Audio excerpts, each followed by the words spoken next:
받고 있습니다. 오늘은 기온이 크게 떨어졌고 강풍이 불면서 체감온도가 영하에 머무는 곳이 많겠습니다. 수도권은 맑지만 충남과 호남, 제주도에는 눈이나 비가 내리겠습니다. 특히 제주도와 전북 순창, 정읍에 대설주의보가 발효돼 오늘 저녁까지 눈이 내리겠습니다. 전북 내륙과 제주도 산지에는 많게는 3cm의 눈이 내리겠습니다. KBS 1라디오 4시 뉴스를 마칩니다. 지금까지 아나운서 최원정이었습니다. KBS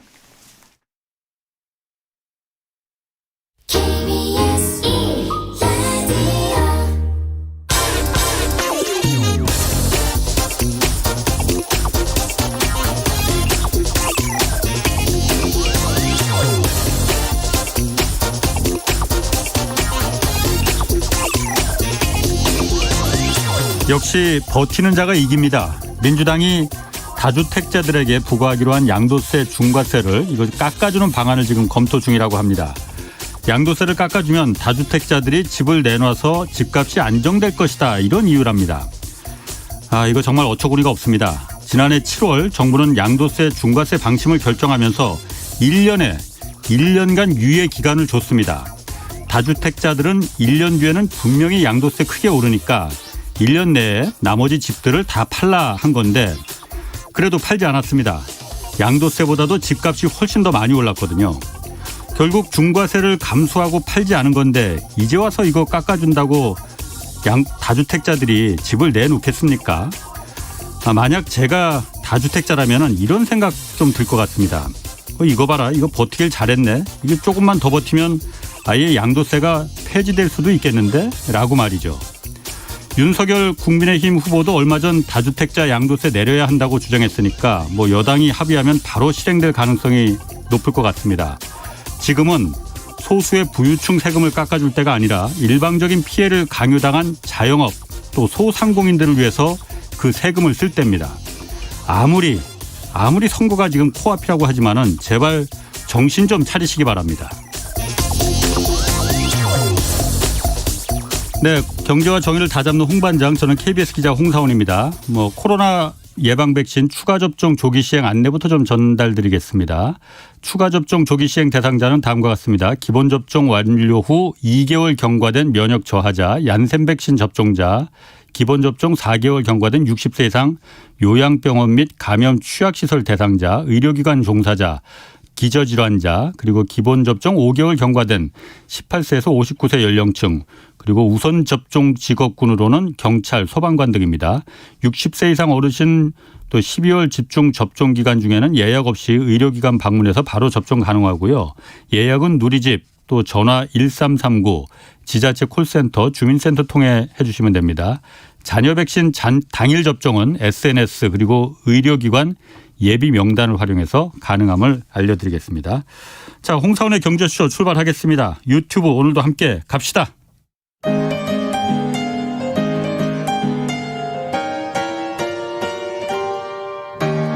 대한민국 최고의 경제 전문가와 함께합니다. 믿을 만한 정보만 쉽고 정확하게 전해드립니다. 홍사원의 경제쇼. 네, 요즘 정치, 경제, 사회, 문화 어디 할 거 없이 MZ세대가 키워드입니다. 지금 우리 사회 굵직한 그 이슈의 중심에 있는 2030, 이 MZ세대. 오늘 그래서 이 세대를 지금 집중 탐구하는 시간 마련했습니다. 실제 MZ세대시죠. 명민준 경제 전문 앵커 나오셨습니다. 안녕하세요. 네, 안녕하세요. MZ세대에서 민준을 담당하고 있는 명민준입니다. 민준이 뭐예요? 네. 원래 캠페인도 있었잖아요. MZ 해가지고 민지야 부탁해 이런 캠페인도 있었던 것처럼 저도 그 중에 하나로 민준. 그래서 요거를 한번 끼워 맞춰봤습니다. 성함이 명민준. 네네. 그래서 MZ 민준. 예, 이렇게 해서 한 축입니다. 그리고 또 한 분 나오셨습니다. 유튜브 채널 박종훈의 경제 한방 진행자이자 부의 시그널 저자 박종훈 KBS 기자 나오셨습니다. 안녕하세요. 네, 안녕하세요. 네. MG 관련해서 뭐 한번 붙이실 거 없어요? 제가 이 원래 한 7년 전에 네. 처음으로 이 세대 문제에 관심이 있어갖고 세대 문제를 경제로 풀겠다 이 책을 쓰겠다 그러니까 처음에 안 믿더라고요. 네. 그게 정치 문제지 왜 경제 문제냐.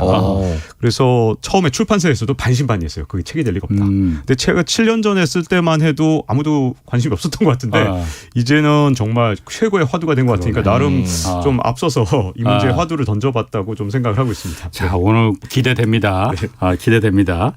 자, 예전에는 MZ 세대는 저도 요즘 그러니까 미디어에서 이 말을 많이 쓰는 거 많이 들었어요. 네. 그런데 예전엔 뭐 X세대, Y세대 말 그런 말이 많이 있었잖아요. 그렇습니다.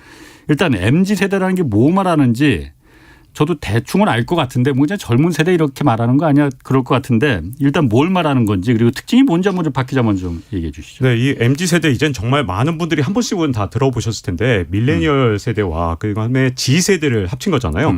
근데 이게 1980년대부터 2000년대 초반까지 태어난 세대를 가리키기 때문에 예. 결국은 2030 세대를 뜻하는 말인데 요즘에는 또 이 MZ 세대라는 말이 훨씬 더 많이 쓰이는 것 같습니다. 그리고 어떻게 보면 밀레니얼 세대나 Z 세대가 들으면 이 MZ라고 부르는 걸 좀 싫어할 수도 있어요. 왜냐하면 Z 세대 입장에서는 또 밀레니얼 세대가 꼰대처럼 보일 수 있는 부분이 있기 때문에 이게 왜 우리가 네. 거기에 같이 묻어가냐. 좀 사실 굉장히 다른 측면이 굉장히 많아요. 근데 이제 이 기성세대가 보기에는 사실 MZ세대를 거의 구별할 수 없기 때문에 이런 그렇지. 문제가 생겼고 네. 같이 부른다 이렇게 보시면 되고요.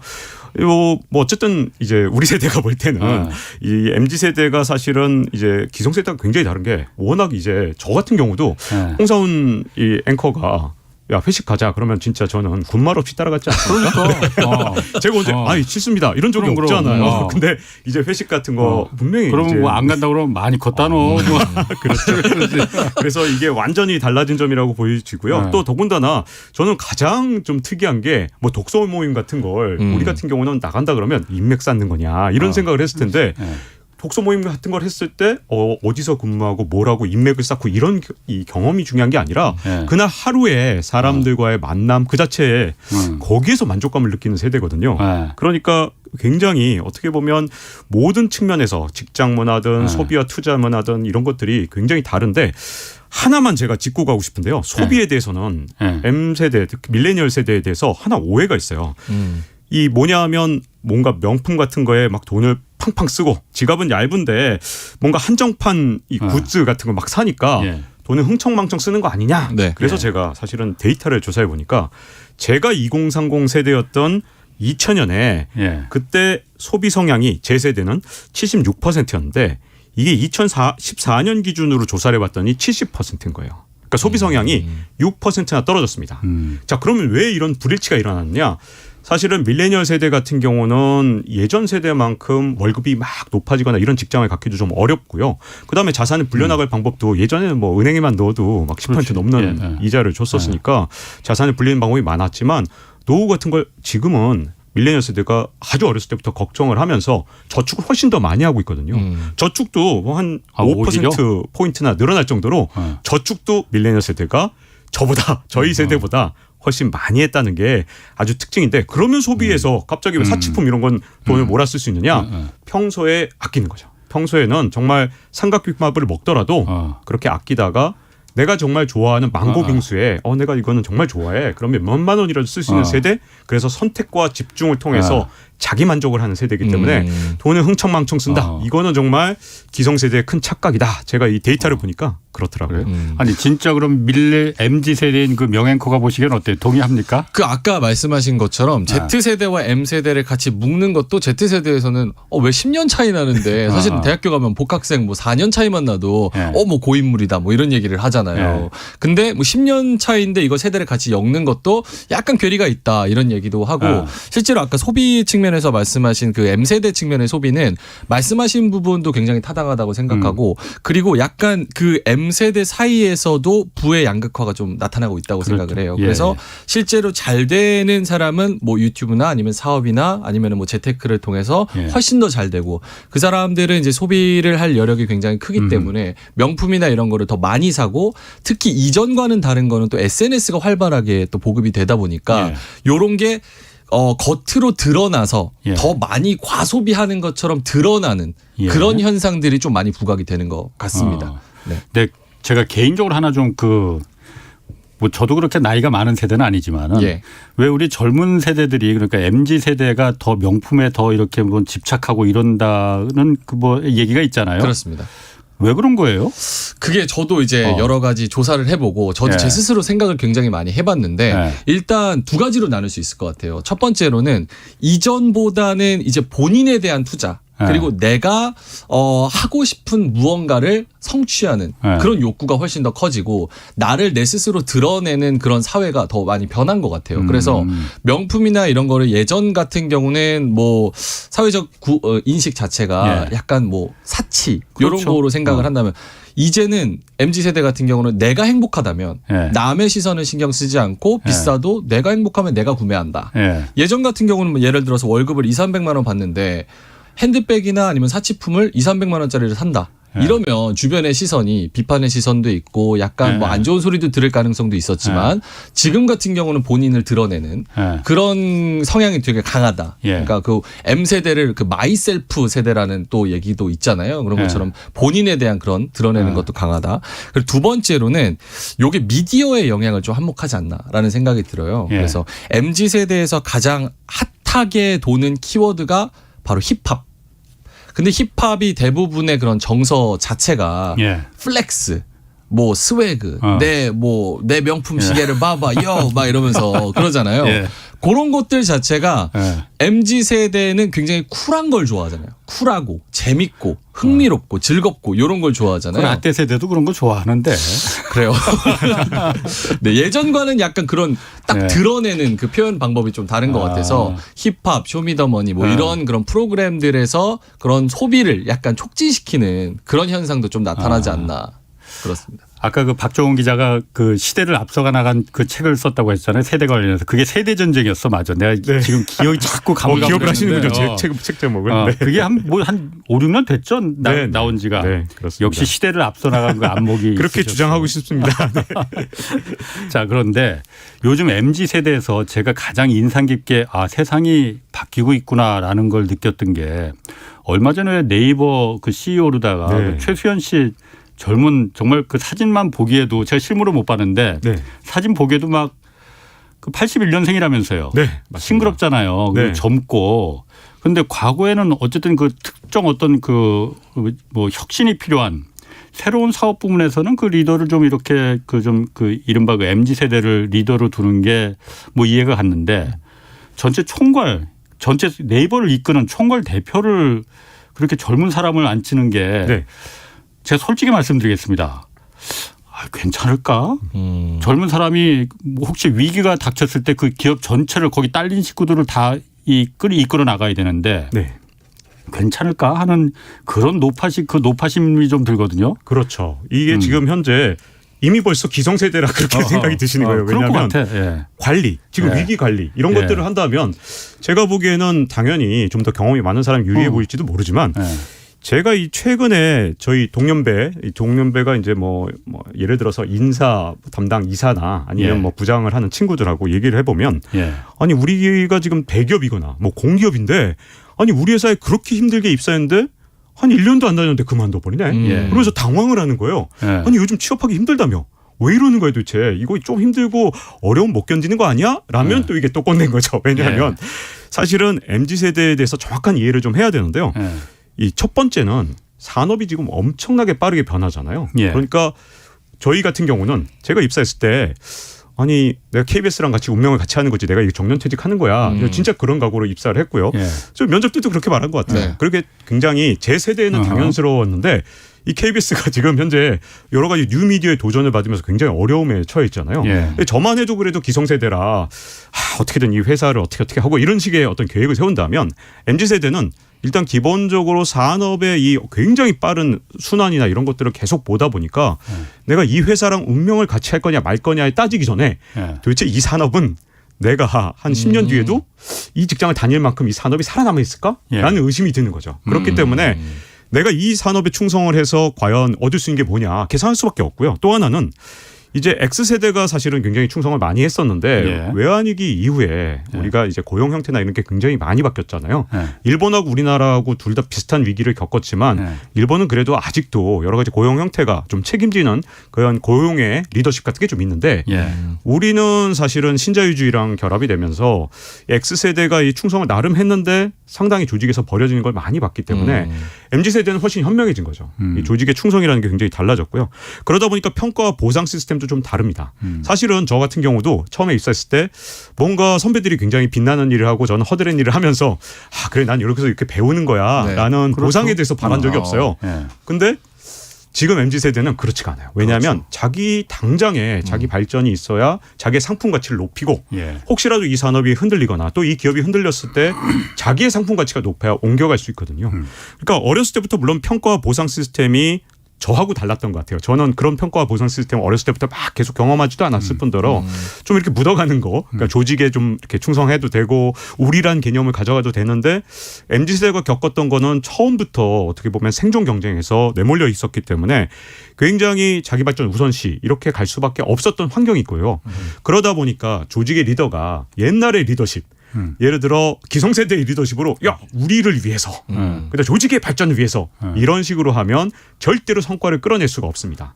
예를 들어 네이버 같은 경우에 전부 다 이 MZ세대의 창의력과 놀라운 이 업무 추진력 같은 걸로 미래를 바꿔나가야 되는데 조직 관리 능력 따위로 제가 보기엔 이걸 미래를 만들어가는 거는 알 수가 없거든요. 조직을 유지하는 건 할 수 있지만. 예. 근데 네이버가 그래서는 바로 도태해야겠죠. 뭐 당장 구글이랑 싸워야 되고 그렇지. 경쟁사인 다음이랑 예. 싸워야 되고 하는 건데 그러려면 MZ세대의 역량을 100% 끌어내야 되는데 그러려면 바로 MZ세대를 정확하게 이해하는 그런 사람이 CEO가 돼야 된다고 저는 생각했다고 생각을 해요. 그래서 저는 이런 인사가 굉장히 혁신적이고 미래를 만든다고 보는데 그러면 MZ세대의 능력을 끌어내는 방법은 뭐냐? 보니까 이거예요. 자기 자신의 성장과 발전 그리고 조직의 발전을 일치시켜야 되죠. 기성세대는 그게 좀 달라도 돼요. 우리를 위해서라니까 조직을 그렇죠. 위해서. 그러면 너한테 언젠간 기회가 주어진다니까 라는 말로 꼬시기에는 예. 이미 MZ세대는 세상을 너무 잘 아는 그리고 현명한 세대입니다. 여기에 이제 추가해서 세상이 좀 많이 바뀌기도 했어요. 예전 같은 경우 저희 이제 부모님 세대 같은 경우는 평생 직장을 다니면 그 직장을 평생 다닐 수만 있다면 한 가족을 부양할 수 있는 거가 거의 보장이 되는 시대였어요. 예. 근데 지금 같은 경우는 월급이 뭐 집값이나 물가나 이런 거 뭐 수도권 기준으로 비교를 해봤을 때 터무니없이 너무 적다는 생각이 들어요. 그러니까 이거는 나의 성장성과도 방향성이 맞지가 않고 회사의 산업도 내가 보기엔 그렇게 비전도 없는 것 같고 네. 여기다가 위에 이제 꼰대 아저씨들 보면 답답해요. 예. 그러면은 굳이 월급 받고 이런 것보다 나와서 내가 사업을 하거나 유튜브를 하거나 아니면 뭐 스마트 스토어에서 뭘 팔면 팔아도 이거보단 낫겠다라는 합리적인 선택이 되는 거죠. 예. 그런 부분도 있는 것 같습니다. 그 명예코가 보시기에 그러면 어쨌든 그 MZ 세대를 많이 직접 경험을 하실 거 아니에요. 그렇습니다. 그 세대가 보는 지금 그 경제 어차피 이 프로는 경제 프로그램이니까 네. 경제 키워드는 뭐라고 좀 볼 수 있습니까? 일단은 가장 중요한 거는 모든 것을 관통하는 첫 번째 키워드는 어차피라는 생각이 들어요. 어차피 이 월급 얼마 안 돼. 어차피 집 못 사. 어차피 뭐 수익 같은 것도 주식을 수익률을 내도 어차피 이 수익률 얼마 안 돼.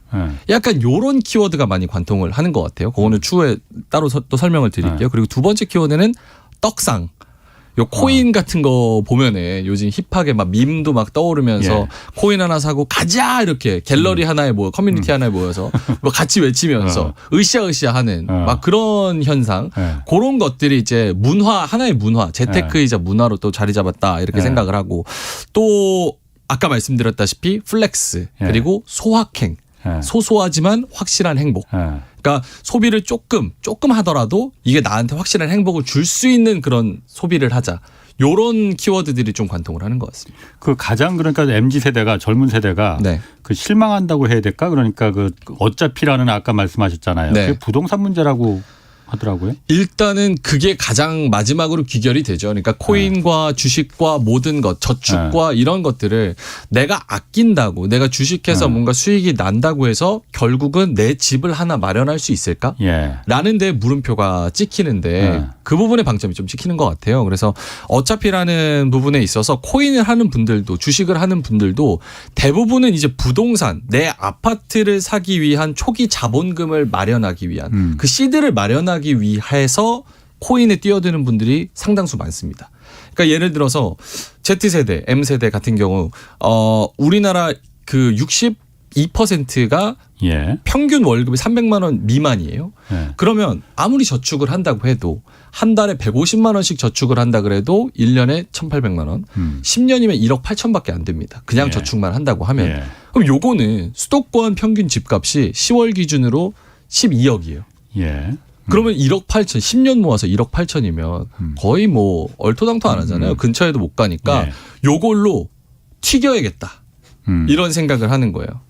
그래서 코인에 이제 뛰어들고 주식에 뛰어들고 결국 거기서 이제 도박을 해서 어쩔 수 없이 도박을 해서 초기 자본금을 마련을 해서 그거를 이제 부동산으로 옮겨 타는 그런 현상들이 많이 나타나고 있죠. 그래 명앵커가 보시기에는 어쨌든 MZ세대도 최종적인 목표는 목표점은 부동산이더라라고 보시는 거군요.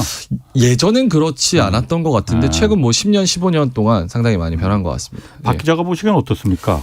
좀 이게 좀 안타까운 게요. 사실은 물론 이제 기성세대 입장에서도 아니 우리 때도 집 사기 어려웠어라고 말을 하겠지만 그래도 지금의 MZ세대가 볼 때 정말 기성세대 특히 X세대까지 베이비붐 세대랑 X세대를 볼 때 우리보단 그래도 너희가 집 사기 쉬웠다 이렇게 말할 수밖에 없는 게 뭐 실제로 그렇죠. 네. 왜 그러냐면 일단 응답하라 1988 여기에 진짜 많은 사람한테 화제가 됐던 명장면이 하나 있죠. 세상에 은행 갔더니 금리가 15%로 낮아졌대. 연리 15%인데 누가 예금을 해? 천국이에요, 천국. 야, 그럼 또 답이 나와요. 야, 그거 진짜 미쳤지 말이야. 연리 15%라니. 왜 그러냐? 이게 그 직전까지만 해도 24%까지 금리를 줬었고요. 은행에 이자가 24%면 워렌 버핏의 이 49년 연평균 수익률이 21%예요. 그걸로 세계적인 투자자가 됐는데 대한민국 땅에서는 24% 은행 이자를 줬단 말입니다. 그러니까 은행에다가 꼬박꼬박 이렇게 저축을 열심히 해서 이 돈을 모아서 목돈이 어느 정도 돼서 시드머니가 되면 부동산을 살 수 있었고 기성세대는 그래도 어쨌든 집을 사기가 여러 가지 방법으로 쉬웠다. 더군다나 임금이 해마다 뭐 기성세대는 심지어 3에서 어떤 때는 10%까지 높아졌던 해가 있기 때문에 평균이란 말입니다. 이게. 그러니까 좀 무리하게 빚을 져도 뭐 내년 되면 임금이 최소한 4, 5%더 오른단 말이야. 이렇게 생각을 하니 좀 무리한 빚을 질 수도 있었단 말이죠. 저축만 해도 뭐 돈이 불어나니까. 그렇죠. 그러다 보니까 사실은 이제 이런 현상이 일어났는데 2013년부터 2017년까지 집을 산 사람을 보면 60대 이상은 집이 27%가 늘어났어요. 그리고 이 4년 동안 40세에서 59세가 8%가 늘어났습니다. 이때만 해도 39세 이하가 소유한 집은 12%가 4년 동안 줄어들었어요. 그러니까 17년까지는 사실 39세 이하는 집을 안 사다가 이 39세 이하가 집을 사기 시작한 게 2018년이거든요. 근데 문제는 안타깝게도 이게 항상 반복된다는 거예요. 2007년, 2008년에도 똑같은 현상이 있었는데 사실 그때 X세대가 집을 처음 사기 시작한 게 2006년부터 사회에 나와서 급한 마음에 그때도 똑같았어요. 패닉 바잉 이게 있었고 한 2006년부터 2008년까지 이제 집을 살 수 있는 능력이 되는 마지막 X세대까지 집을 다 사니까 그러고 난 다음에 일어났던 일이 버블 세븐이 무너지면서 푸어 세븐이다 이런 말이 있었고 있었어요. 네, 2012년까지 제가 경제부 기자로 있으면서 하우스푸어 인터뷰를 굉장히 많이 했거든요. 그러니까 이번에도 조금 안타까운 건 이번에 패닉 바잉이 이제 언제까지 지속될지는 사실 누구도 예측하기 힘든 게 버블이 언제 꺼진다 이걸 맞출 수 있다면 그건 인간이 아니거든요. 그건 불가능한데 대신 분명한 거 하나가 있는데 바로 지금 이제 집을 못 사서 두려워하는 MZ세대가 마지막 사람까지 진짜 집을 다 사면 그 마지노하다 이렇게 경제학에서 표현을 하는데 이 마지막 사람이 집을 사는 그 순간이 대체로 꼭지점이기 때문에 이제 하우스푸어의 많은 X세대가 고통을 겪었던 것처럼 2차 하우스푸어 논란은 MZ세대가 겪을까 봐 참 걱정이 됩니다. 그래서 이게 좀 연착륙 그러니까 지금 너무 많이 올랐어도 안 되겠지만 또 이렇게 집을 사신 분들이 너무 큰 고통을 겪지 않도록 약간 좀 어떤 방법이든 정책적 노력이든 다 같이 좀 힘을 모아야 되지 않을까 하는 생각이 항상 듭니다. 그러니까 지금 영끌 또 패닉 바잉에서 어쨌든 그 부동산을 좀 무리해서 산 MZ 세대가 네. 그 하우스 푸어 그를 겪을 가능 그 우려를 하시는 거죠 지금. 그렇죠. 왜냐하면 제가 통계를 말씀드렸다시피 통계적으로 물론 이건 어디까지나 평균이니까 뭐 사람마다 경우의 수는 다르지만 예를 들어서 60세 이상 같은 경우는 이미 2017년에 집을 많이 사놨기 때문에 좀 싼 가격에 산 거죠. 그렇지. 그런데 이제 비싼 가격에 새로 들어온 분들이 주로 MZ 세대가 많기 때문에 비율적으로 이분들이 또 특히 이제 빚을 질 수 있는 한계까지 빚이 적기 때문에 그렇죠. 만약에 집값에 문제가 생기면 가장 큰 고통을 받는 게 2006년에서 8년 사이에 있었던 그때 집값 버블 세븐 시절에 하고 좀 비슷한데 그때도 버블이 3년이나 갔기 때문에 이게 그렇다고 아니 지금 언제 버블이 꺼질지 몰라요. 이런 말은 이미 안 들리거든요. 그때도 야 이제는 더 이상 집값 오르겠니 했는데도 2006년부터 8년까지 갔었거든요. 그러니 참 지금이 어려운 그럼 한 가지만 박 기자가 경제 전문이시니까 네. 제가 이 경제쇼 프로그램에 이제 부동산도 이제 많이 다루다 보니까 패널들 분들 많이 나오실 때 공통적으로 말씀하신 게 그거더라고요. 네. 버블이 꺼질 때는 역사적으로 동서고금을 막론하고 연착륙이라는 건 없었다. 네. 다 경착륙이었다라고 말을 하더라고요. 네. 그 부분은 어떻게 좀 생각하십니까? 역사적으로 한 번도 연착륙은 없었던 게 맞습니다. 그리고 마지막까지 진짜로 패닉 바잉이 하는 그 동안은 정말 꺼질 거 생각 못 하다가 진짜 한순간에 무너지기 그렇지. 때문에 꺼지고 난 다음에라 그게 버블인지 아는 거지. 네. 꺼지기 전에는 또 이 버블이라고 얘기해봤자 모르는 거죠. 그 명예커님 네. MZ 세대 하면은 뭐니 해도 자산 투자 코인이잖아요. 그렇습니다. 코인. MZ 세대가 왜 이게 일단 코인에 열광하나 이게. 네. 일단은 MZ 세대가 실제로 코인에 열광하냐 이런 부분에 있어서 우리가 분위기로 체감을 할 수 있는데 이게 지금 통계를 보니까 4대 거래소가 있잖아요. 금융위가 이제 통계를 냈는데 올해 1분기에 신규 가입자 중에서 10명 중 6명이 20대 아니면 30대였다고 합니다. 실제로 60%가 이제 20대 아니면 30대였다고 해요. 그래서 이 왜 코인 쪽에 투자를 하는 걸까? 왜 매력을 느끼는 걸까? 이렇게 좀 따져봤더니만 좀 일단 코인 하면은 미래지향적인 기술 그리고 상상력을 부화할 수 있는 그런 미래에 대한 그런 상상력 이런 것들 있잖아요. 블록체인과 4차 산업혁명, NFT 이런 쪽에 상당히 매력을 좀 느끼는 것 같고 거기서 고리타분한 주식과는 좀 차별화를 느끼는 것 같아요. 그래서 주식 같은 경우는 저희 아버지, 할아버지 세대들이 이렇게 돋보기 보면서 이렇게 하는 그런 약간 느낌이 있다고 하면 코인은 이름 자체도 예쁩니다. 뭐 젯캐시, 뭐 이더리움 이렇잖아요. 그거 자체가 일단 매력적으로 이름이 예뻐서 이름도 예쁜 것도 한몫합니다. 실제로 그 주식에서도 그렇잖아요. 이게 그 삼성 관련 그룹주가 올라갔는데 거기서 이제 같이 삼성 출판사도 같이 상한가 막 치는 그런 경우도 있었어요. 그래서 가끔씩은 이런 투자 시장에서도 비합리적인 비이성적인 투자가 이루어진다.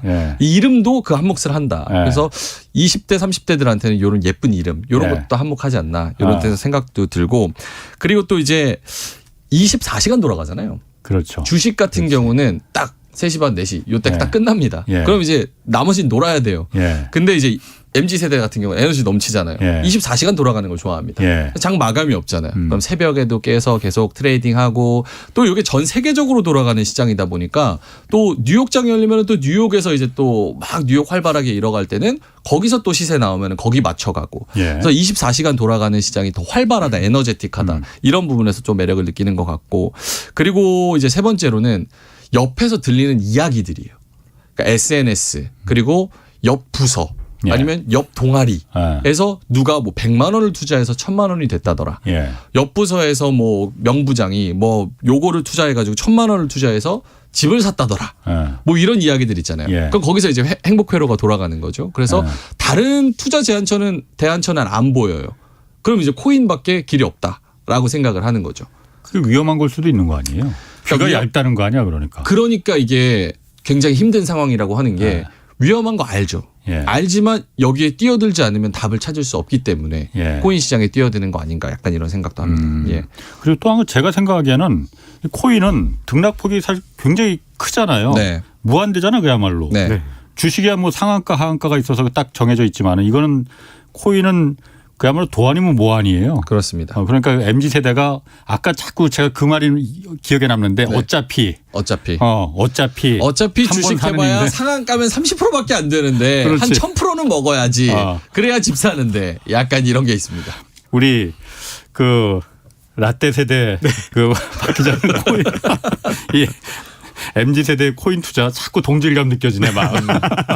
그리고 제가 저는 MZ 세대에 좀 사실 말씀드리기가 굉장히 조심스러운 면도 있는 게 제가 네. 걱정도 있는 게 MZ 세대가 또 특징이 개성이 강하잖아요. 네. 그래서 제가 이렇게 얘기한다고 네. 일반화할 수가 없습니다. 그래서 그렇지. 코인화하는 사람들 네. MZ 세대 안에서도 네. 비트코인만 하는 그런 또 MZ 세대가 있고 아하. 거기서 이제 알트코인이라 그래서 다른 좀 예, 예. 위험한 상대적으로 예, 예. 그런 코인 하는 분들도 있고 아. 선물 거래라 그래서 더 변동폭이 높은 레버리지를 뭐 100배 이렇게 가져가는 분들도 있기 때문에 제가 뭐 하나 딱 얘기한다 그래서 너가 MZ 세대를 왜 대변하냐 약간 뭐 이런 그럴 수 걱정이 있죠. 좀 있어요. 아. 그래서 일반적인 예? 얘기라는 거 다시 한번 말씀드리겠습니다. 박 기자는 어떻게 생각하십니까? MZ 세대의 코인 투자. 네. 이게 지금 왜 코인에 열광하는지 그거는 저도 그 지금 명앵커님 말씀에 수긍이 고개가 끄덕끄덕해져요. 네. 어떻게 보십니까? 솔직히 말해서요. 이게 예. 기존에 제가 배웠던 모든 경제학의 틀을 다 동원해도 예. 설명이 불가능합니다. 그쵸. 왜냐하면 이게 기본적으로 워낙 새롭고 그다음에 기존의 틀로는 심지어 내재 가치를 전혀 분석할 수 없거든요. 예. 근데 이미 드러난 현상으로 이제 우리한테 다가왔기 때문에 이걸 무시할 수도 없는 상황. 이런 상황입니다. 다만 저는 이런 건 분명히 있어요. 뭐냐면 우리가 지금 현재 쓰는 종이돈. 이거 종이돈 쓴 지가 벌써 360년이다. 유럽 역사로 볼 때. 물론 아시아는 훨씬 더 오래됐지만 어쨌든 우리가 쓰는 돈의 이제 어떻든 원료를 따져보면 처음에 360년 전에 스웨덴에서 이걸 처음 도입을 했거든요. 그때 당시에 스웨덴 돈이 무게가 20kg이나 되는 구리판 이게 10스웨덴 달러였습니다. 그러니까 뭐 하나 거래하려면 이 무거운 동전 이걸 들고 갈 수가 없기 때문에 말이 동전이지 넙대에 대한 널판지 같은 겁니다. 네모난. 근데 이거를 못 들고 다니까 은행에 맡겨놓고 이 보관증이 일종의 돈이 되고 이게 종이돈이 된 겁니다. 아 스웨덴에서 처음 그럼 네, 놀랍지 않습니까? 원래 영국이나 뭐 아니면 그러게. 프랑스 이런 네덜란드 뭐 이런 줄 알았는데. 네, 스웨덴에서 처음 돈을 만들었는데 네. 그 이유도 굉장히 불편했기 때문이고요. 아. 처음에 돈을 만든 거 당연히 민간이었고 예. 민간하고 정부의 싸움은 예전에 유럽 역사에서 계속됩니다. 영국에서도 처음에 금 보관증이었는데 민간에서 이 돈을 만들어서 편리하니까 정부에서 이걸 뺏어오려고 싸웠는데 마치 지금 비트코인이나 아니면 여러 가지 알트코인들을 놓고 이 미국 정부나 아니면 뭐 중국이나 인도 이런 정부들이 규제하려는 모습이 예전에 종이돈이 처음 등장했을 때도 똑같이 있었다는 거죠. 예. 그리고 두 번째는 어쨌든 돈은 진화할 것이다. 지금 우리가 쓰는 종이돈 이렇게 역사가 오래됐는데 모든 게 디지털화 됐는데 어떻게 돈이 그대로 있겠느냐 이건 분명하죠. 다만 여기에 함정이 뭐냐면 우리가 이 최종 진화물을 아직 모른다는 거예요. 정부와 그다음에 민간 은행 간의 싸움이 종이돈 싸움에서 정부가 이겼잖아요. 이번에도 정부가 싸워서 이기려고 CBDC 중앙은행이 발행한 디지털 화폐도 예. 발행하려고 하고 그다음에 페이스북도 계속해서 지금 이제 메타로 바뀌었지만 네. 이 페이스북도 DM이라는 디지털 머니를 계속해서 발행을 하려고 합니다. 그래서 물론 이제 미국 정부에서 굉장히 상원의원들이 막 야 그거 너 발행하지 마 그러면서 서한도 보내고 했지만 어쨌든 지금 현재 경쟁이 뭐냐 하면 탈중앙화된 디지털 화폐도 있고요. 그다음에 중앙은행도 도전을 하고 있고 여기에다가 미국 기업들이 또 일본도 도전을 하고 있기 때문에 예. 누가 최종 승자가 될지 미리 말하는 건 굉장히 어렵거든요.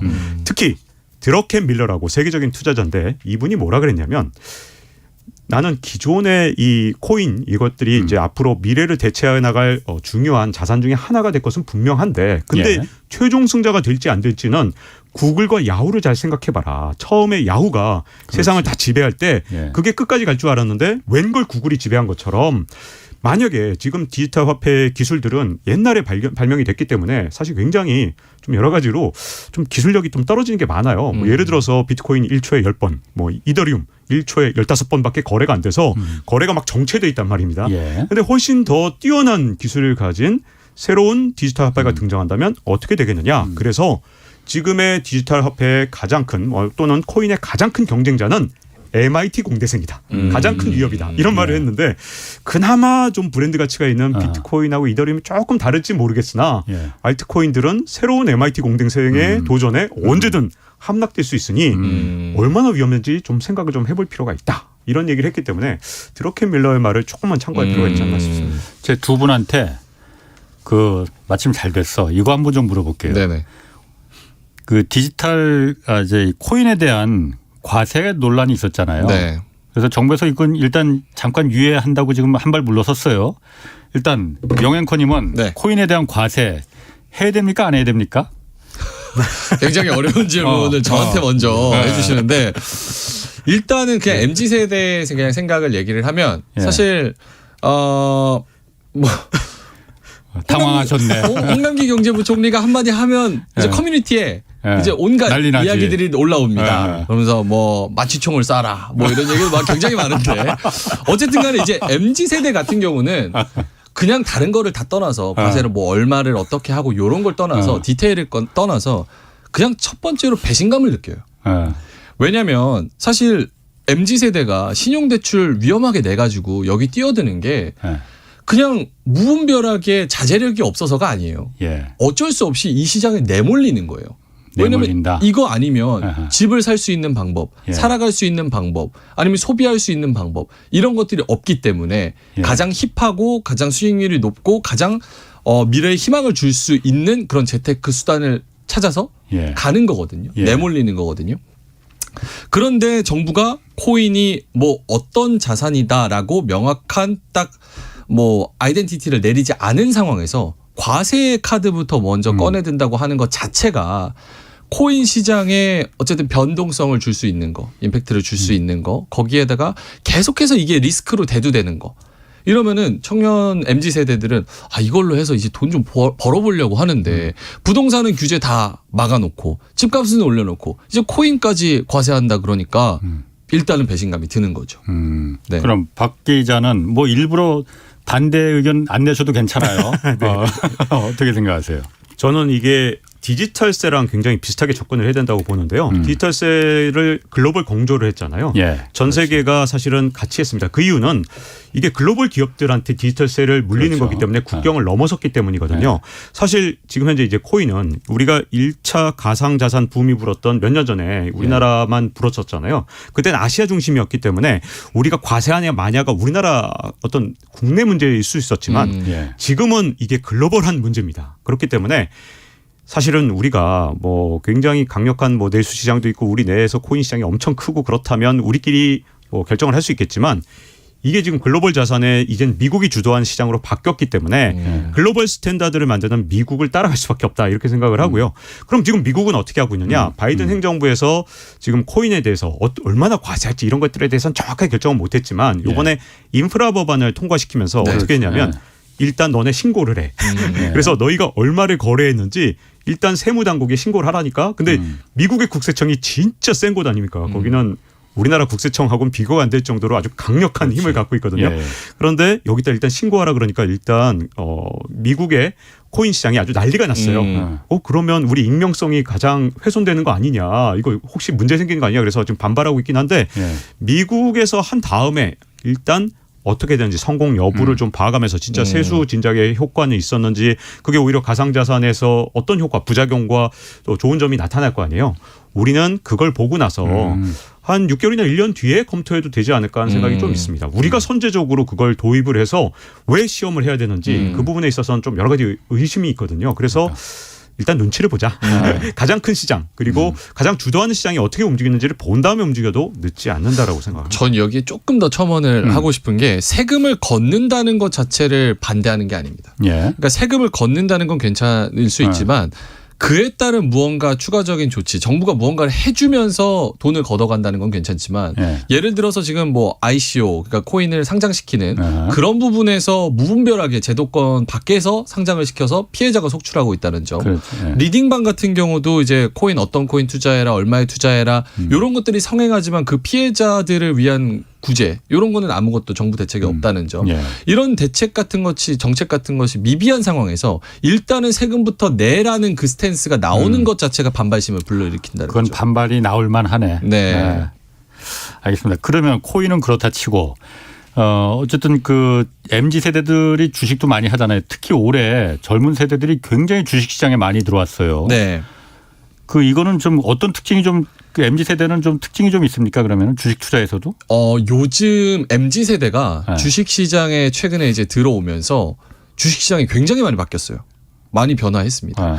일단은 MZ 세대는 굉장히 주식 시장에서 합리적인 투자를 지향하는 성향을 굉장히 많이 보여요. 저도 이제 경제 방송에 계속 나가면서 여러 방송을 뭐 진행을 해보면서 네.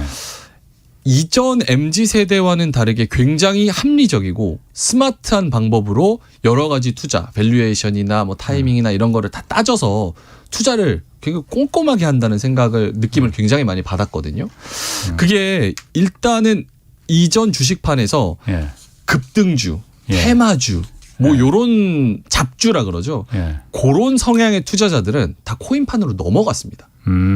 왜냐하면 수익률이 어차피 여기서 수익 내는 것보다 네. 24시간 돌아가는 게 훨씬 더 성향에 맞거든요. 네. 그래서 이분들이 일로 넘어가면서 주식판에는 굉장히 합리적인 생각을 가진 분들이 많아졌고, 그리고 이 MZ 세대는 그 디지털을 사용하는데, 인터넷을 사용하는데 굉장히 익숙하지 않습니까? 그래서 SNS와 블로그와 유튜브와 뭐 인터넷과 이런 것들을 활용해서 정보를 얻어서 요거를 판별하는 능력이 굉장히 뛰어나요.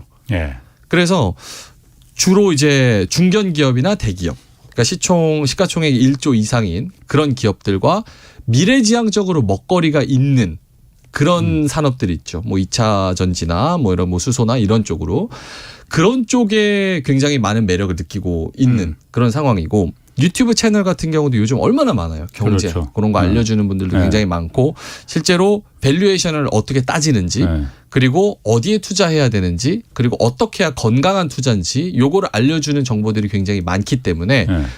시간과 의지만 있으면, 열정만 있으면은 요런 거를 합리적으로 따져봐서 주식시장에 굉장히 합리적으로 장기 투자해서 딱 치고 빠지는 타이밍까지 공부하는, 그런 공부하는 MZ세대 주식 투자자들이 많이 늘고 있다, 이런 생각이 들더라고요.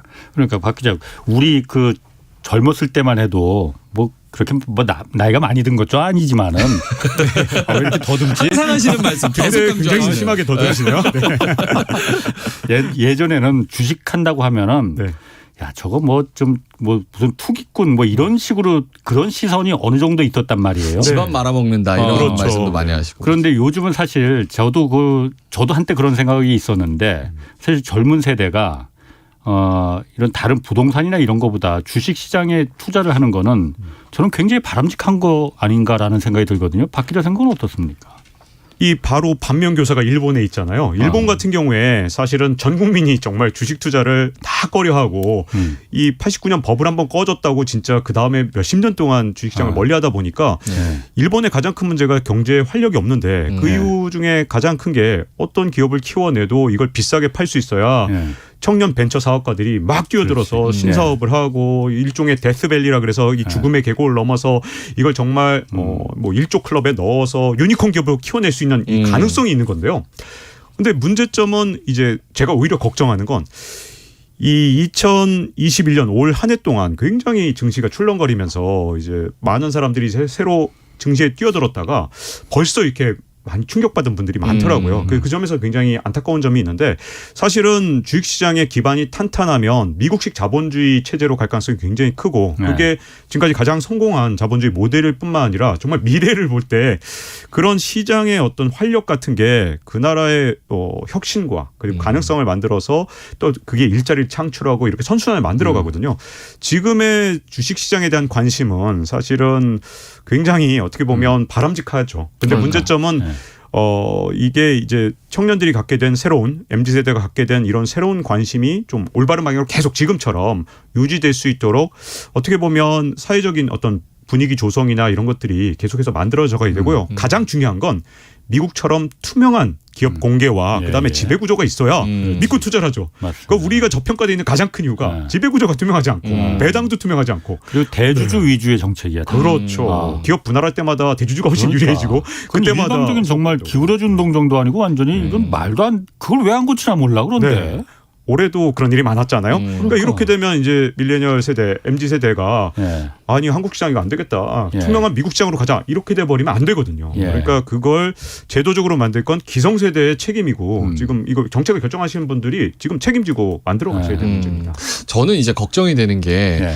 MZ세대가 이제 코로나 시대를 지나면서 거기서 이제 코로나 코스피가 1600 정도 갔을 때부터 이제 많이 들어와 가지고 지금까지 이제 MZ세대가 주식시장에 많이 들어왔는데 저는 걱정이 되는 게 이분들이 경험이 없는 사실 지금 주식시장의 초보분들이잖아요. 네. 몇 년 안 된 분들이잖아요. 네.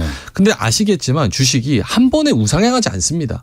올라갔다가 또 크게 떨어졌다가 네. 그게 또 크게 올라갔다가 쭉 우상향하는 좌우 위아래로 왔다 갔다 하면서 우상향하는 거거든요.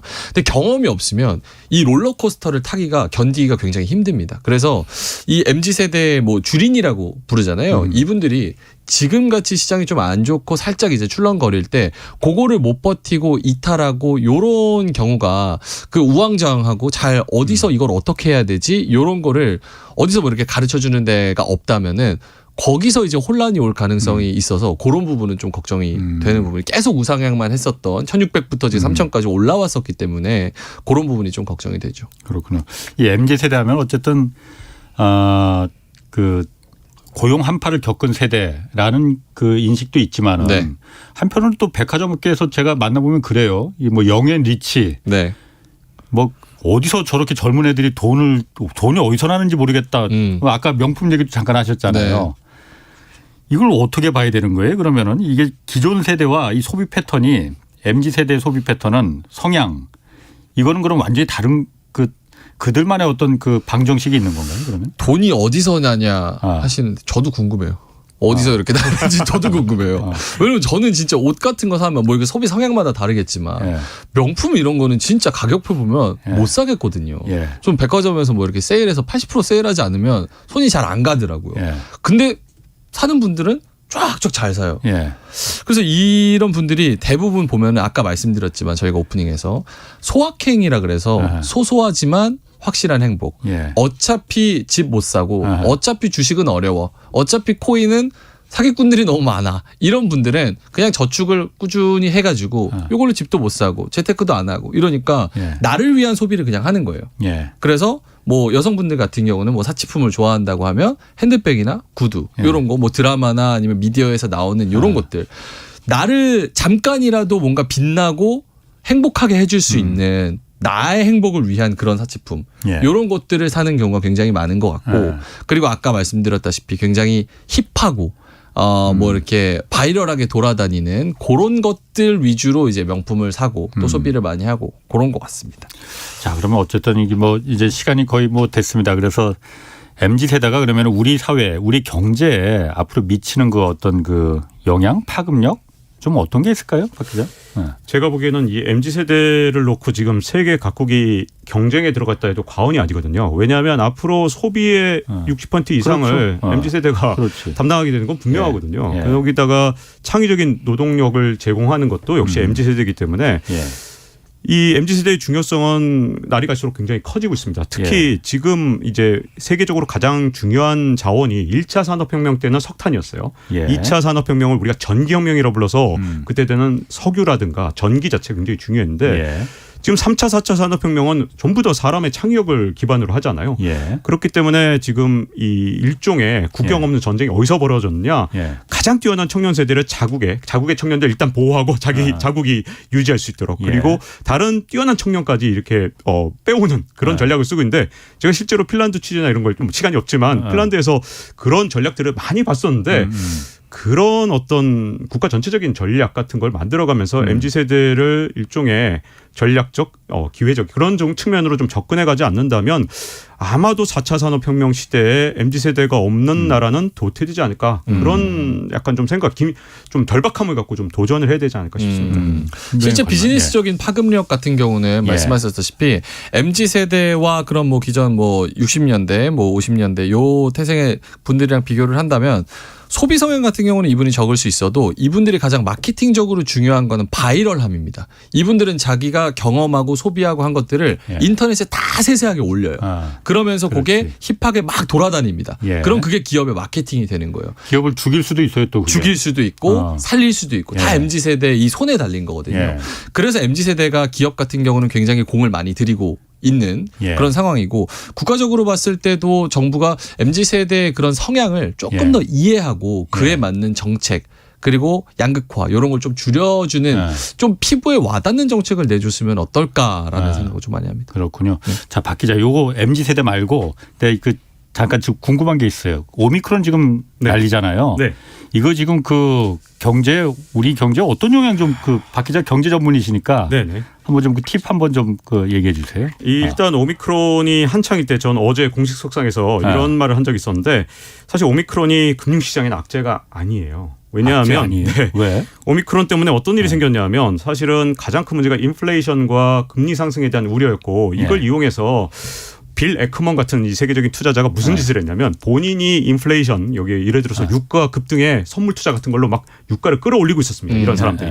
그리고 금리도 막 끌어올리고 있었는데 이런 투기 세력들을 한 방에 날려버린 게 바로 오미크론이었거든요. 그래서 지금 가장 큰 위협 요인을 상당히 없앴기 때문에 그 자체만으로는 금융시장에 악재냐 호재냐에서는 사실은 좀 중립 이상으로 뭐 꼭 나쁜 점만 있는 건 아닌데 문제는 오미크론 같은 것들이 변이가 계속 나타나면 선진국하고 이머징의 K자 회복이 더욱더 심화될 거라는 거예요. 왜냐하면 이제 백신은 국력이고 파워고 모든 것을 미래를 결정하거든요. 그래서 앞으로 이 정말 국력을 좌우하는 문제이기 때문에 오미크론이 단순하게 이 어떤 금융시장뿐만 아니라 실물 경제에도 영향을 미칠 거고 우리 같은 경우는 개도국 이머징에도 수출을 하기 때문에 단순하게 이제 어떻게 보면 금융만 볼 게 아니라 실물로 본다면 호재와 악재가 좀 교차하는 그런 문제로 좀 접근을 해야 됩니다. 그렇군요. 뭐 일각에서는 그런 기사도 있더라고요. 오미크론이 아직 분석 중이니까 독성이 그렇게 전파력은 굉장히 빠른 것 같아요. 그런데 독성이 좀 약하면은 오히려 이게 우세종이 돼버리면은 오히려 델타 변이를 대체할 수 있으니 더 좋은 거 아니냐 이런 뭐 기대하는 그런 심리도 좀 있더라고요. 자, 오늘 두 분 고맙습니다. 지금까지 박종훈 KBS 기자 그리고